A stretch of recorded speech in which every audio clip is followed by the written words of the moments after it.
the importance of ownership. This is an important tip around first owner versus subsequent owner. So there is some rules here that the ATO also have in play that, sort of could be forcing a non-claim on something you've spent. So do you want to talk to that, and then also talk to the exemption that might also be in play there?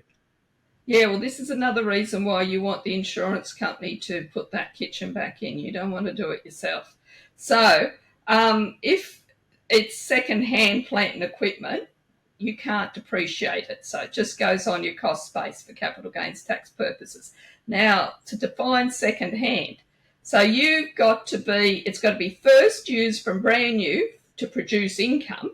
So you've got, if you're living there, put the stove in, never even bother turning it on before you move out. Doesn't matter, it's second-hand, it's been used by you, you can't depreciate it. Similar, if you get just a cabinet maker to come in and do your kitchen, and he says, well, I'll go to Bunnings and pick up a stove for you and I'll just put it in the bill, then you're not going to get a deduction for that stove because he's the first owner of it, not you. On the other hand, if you did a significant renovation that affected every room of the house, or when you do a new build, it's the plant and equipment is considered the trading stock. So they're the Bunnings that it's bought off when a builder does that. So then it's brand new to you.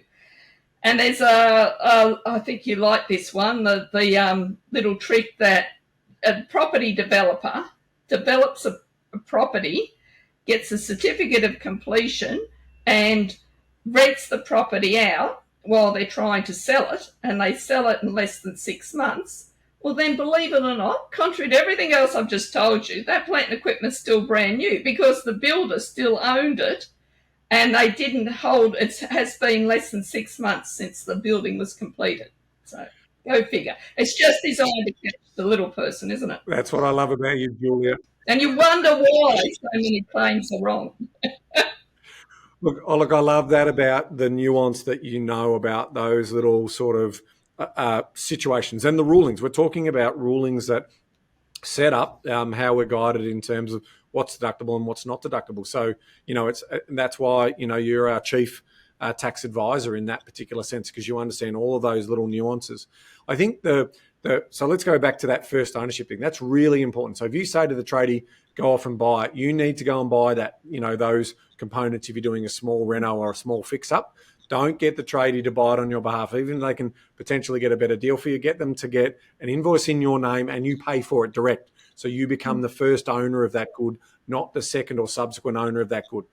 Also, if it's a second-hand product or something like that, same principles apply. You're not the first owner of that good. So ultimately, you won't be able to write that potential plant and equipment off. So there are some really great tips in terms of what you're talking about there. The other one that I think is also quite interesting is